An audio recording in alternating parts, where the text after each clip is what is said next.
Soyez bénis cet après-midi au nom précieux de Jésus-Christ.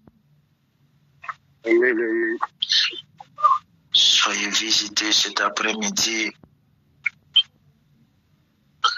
dans le nom précieux de Jésus-Christ de Nazareth. Oh. Amen. Amen.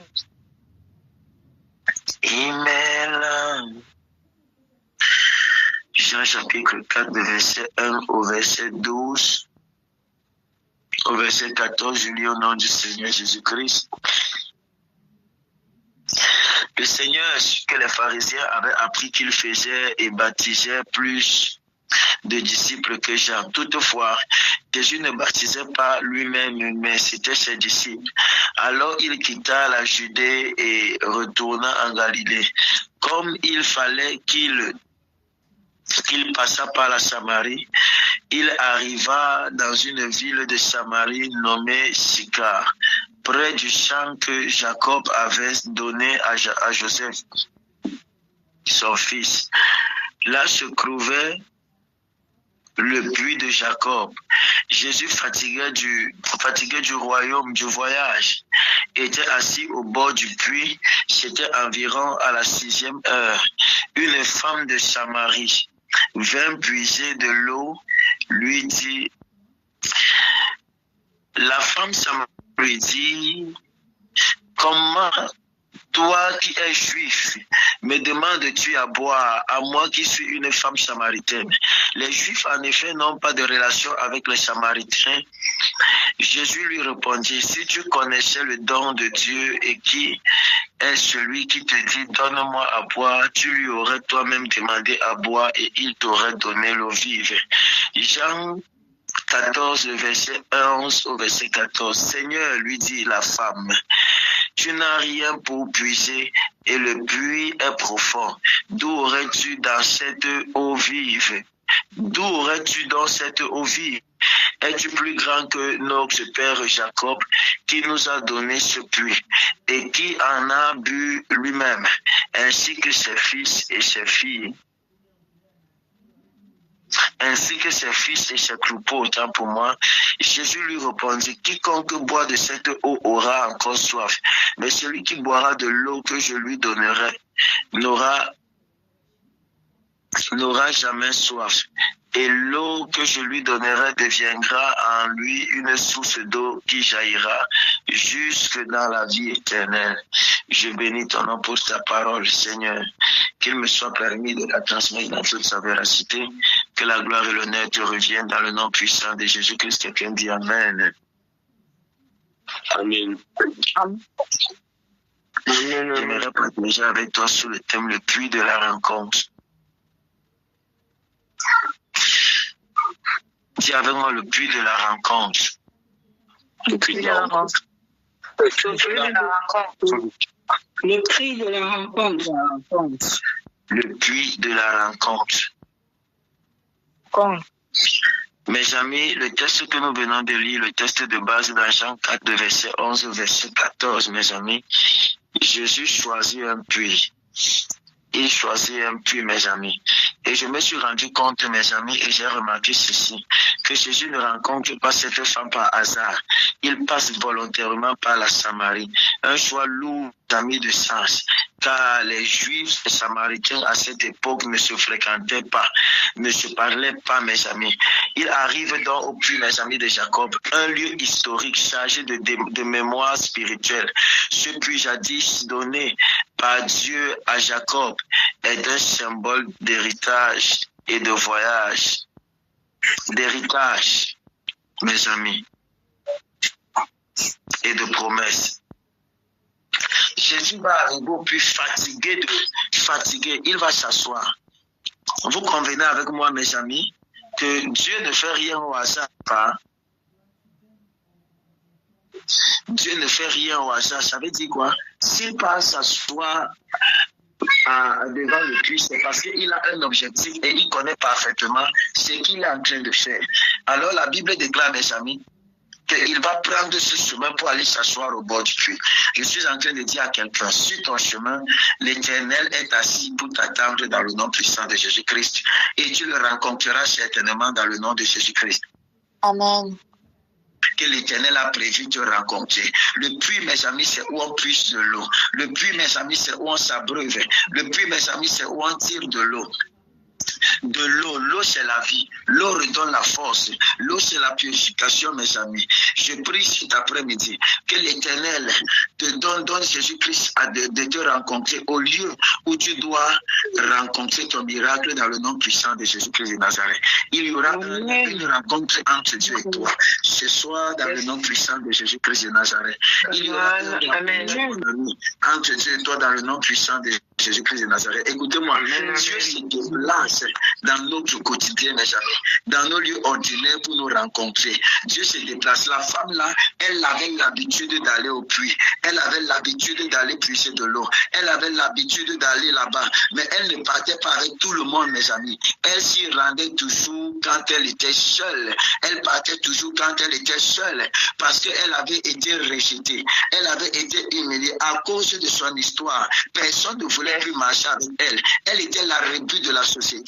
Peu importe si les hommes t'abandonnent, peu importe si les hommes te quittent, mon ami, cela n'empêchera en rien que Jésus-Christ vienne à ta rencontre. Selon les hommes, cette femme était impure. Selon les hommes, cette femme était sorcière. Selon les hommes, cette femme tuait ses maris. Selon les hommes, cette femme mangeait ses maris, sans connaître quelle était la souffrance par laquelle elle passait. Parfois, les gens s'asseyent dans leur position. Ils commencent à nous juger. Ils nous posent des étiquettes sans connaître que nous aussi, nous avons des cœurs. Nous aussi, mes amis, nous pouvons être affectés. Nous aussi, mes amis, nous pouvons subir. Tu te places parfois de loin. Tu commences à parler de quelqu'un sans connaître son histoire, sans connaître ce par quoi il est en train de passer. Et tu te mets à le juger. Tu te mets à le condamner. Et c'est comme ça, mes amis. Cette femme rejetée, elle n'avait plus de sœurs, elle n'avait plus de frères, elle n'avait plus d'amis, elle n'avait plus de copines. Il y avait une association, mes amis. Il y avait une association là, l'association des jeunes femmes fortes, mes amis. Est-ce que je parle à quelqu'un? Amen. Oh my God. Oh my God. Oh my God. Oh my God. Oh my God. Oh my God.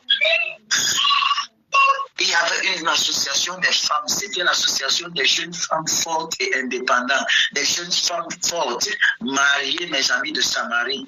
Mais elle ne faisait pas partie. Elle était exclue, mes amis. Elle ne s'est pas mariée une fois. Elle ne s'est pas mariée deux fois. Elle ne s'est pas mariée trois fois.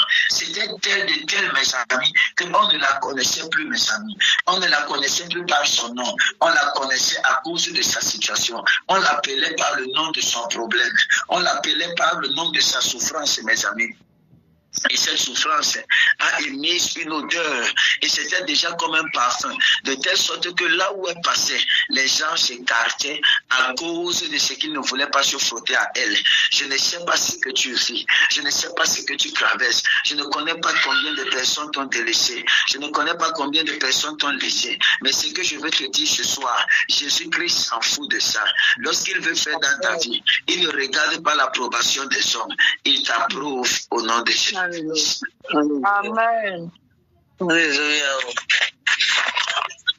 L'Éternel t'approuvera dans le nom puissant de Jésus-Christ de Nazareth. Jésus ne reste pas inaccessible, mes amis. Il descend au niveau de l'homme. Dans sa fatigue, dans sa réalité. Malgré tout ce qu'il pouvait, il est allé devant l'homme. Il est allé devant l'homme. Est-ce que je parle à quelqu'un? Il est allé devant l'homme. Amen.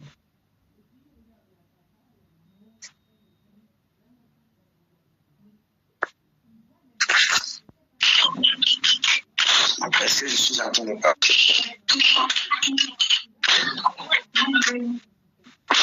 Que la grâce et la main de l'Éternel soient sur toi. Que l'Éternel te visite et te rencontre.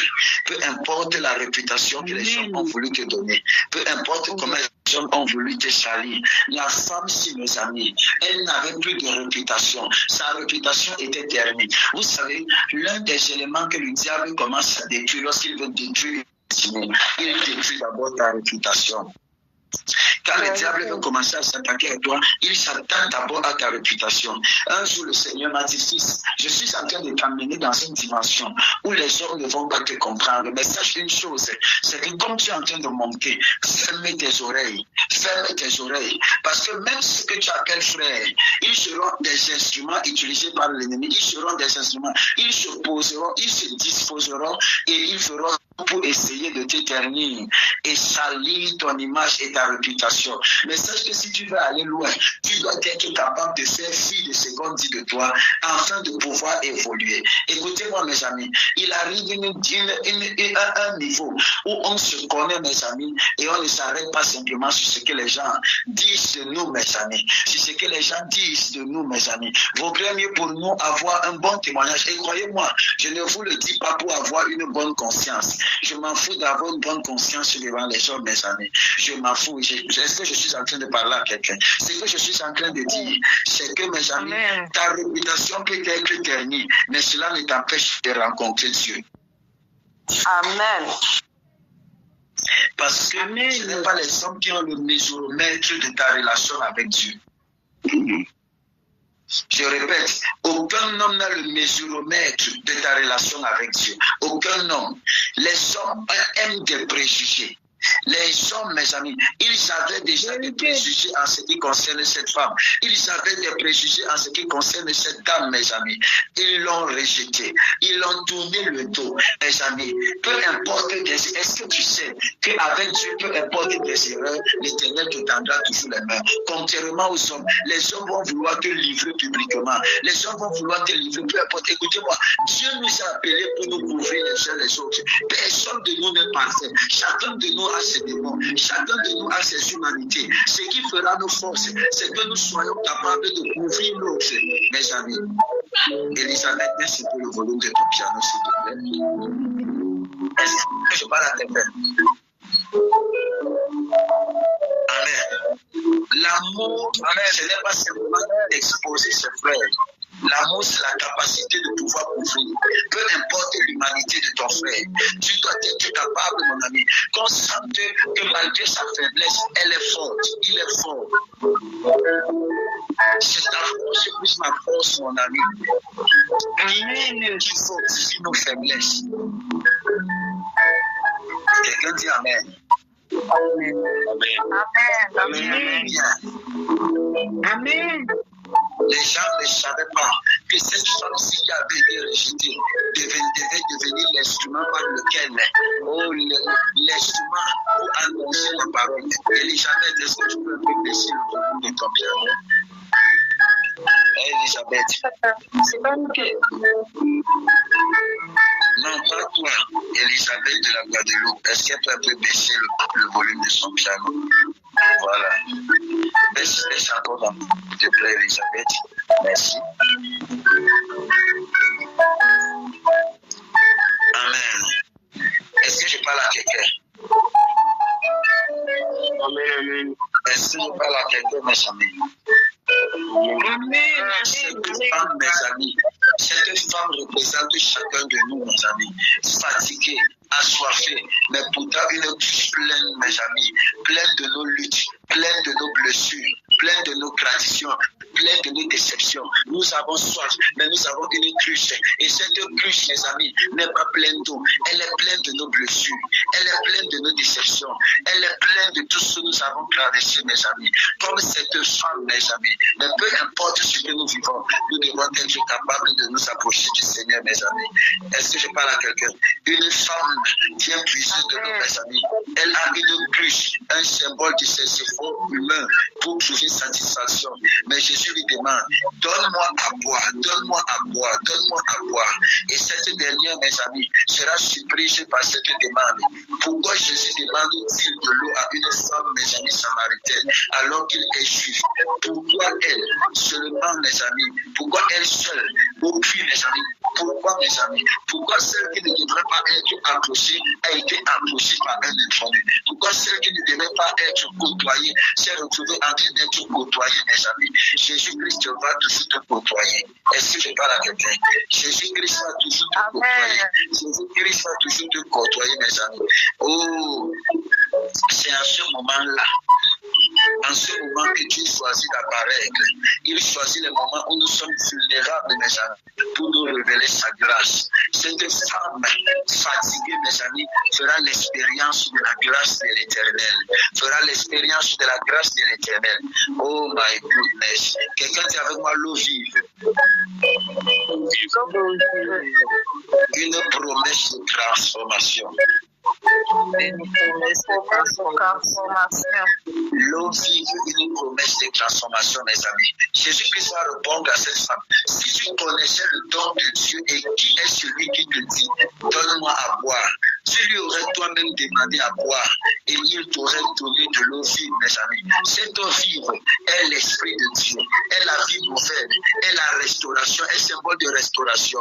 Écoutez-moi, mes amis, Jésus explique que l'eau humaine satisfait temporairement, mais que l'eau de Dieu est une source qui ne t'arrive pas, que les gens peuvent te donner, là où ils peuvent te tendre les mains, ça peut te satisfaire de façon temporaire, mais si Jésus-Christ te tend la main, ça sera éternel, mon ami, ça sera éternel. Il ne pas simplement d'eau physique, mes amis, mais de vie spirituelle, de paix intérieure, de communion avec lui, mes amis. Cette eau jaillit en vie éternelle. Je prie, oh mon frère, que l'Éternel fasse jaillir la paix en toi dans le nom de Jésus-Christ. Que l'Éternel te donne de faire l'expérience de la paix au nom puissant de Jésus-Christ. Que l'Éternel te donne de faire l'expérience de la paix dans le nom précieux de Jésus-Christ. Au nom précieux de Jésus-Christ de Nazareth. Mes amis, le puits, c'est un lieu de rencontre et de restauration. Le puits d'aujourd'hui, c'est un lieu de rencontre et de restauration. Frères et sœurs dans le Seigneur, le puits de Jacob est une image de nos vies. Nous avons tous un puits, mes amis. Le puits, cela peut représenter nos routines, représente nos habitudes, représente nos sources d'espoir, mes amis, nos souffrances.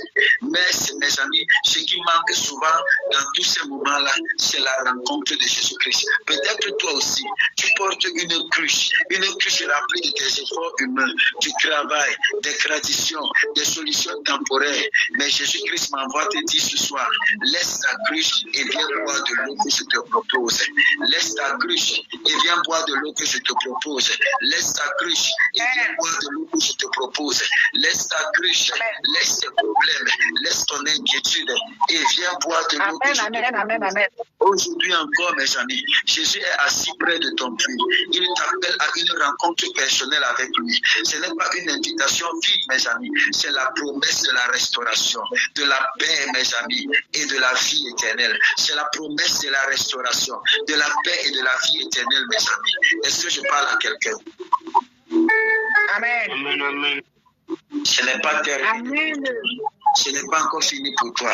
Dieu n'a pas encore dit son dernier mot, mes amis. Peu importe la vie et les pensées des hommes que concernant, Dieu n'a pas encore fini avec toi. Dieu n'a pas encore dit avec toi son dernier mot, mes amis. Peu importe si les hommes te tournent le dos, toi regarde toujours vers Jésus-Christ. Avance, avance, avance, avance.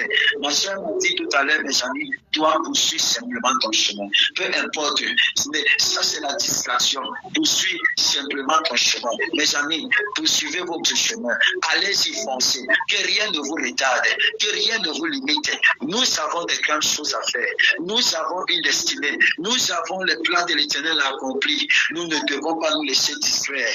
Que ce soit, mes amis, par le chantage émotionnel humain. Avance, mon ami. Avance encore. Vas-y encore. Parce que l'Éternel est ton Dieu. Et sa grâce est abondante dans ta vie. Tu es béni dans le nom précieux de Jésus-Christ. Tu es favorisé dans le nom précieux de Jésus-Christ de Nazareth.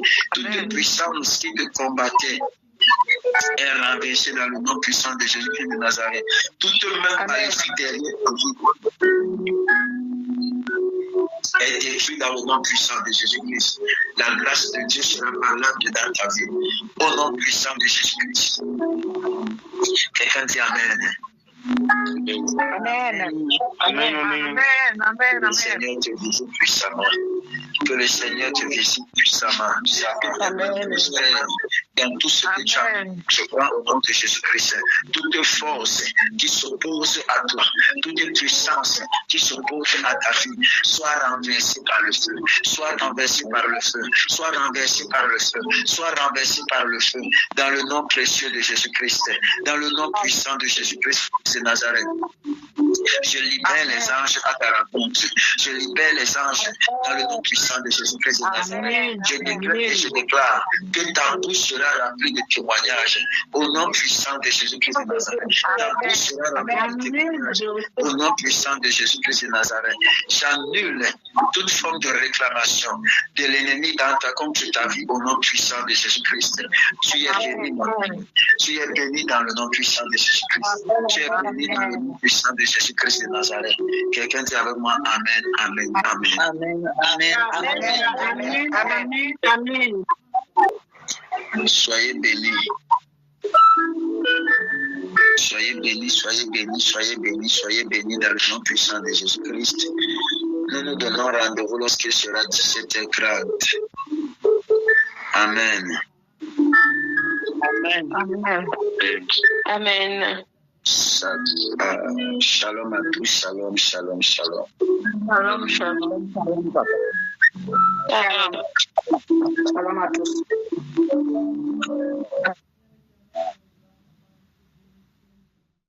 N'hésitez pas à liker, à partager la chaîne et à vous abonner. Soyez bénis.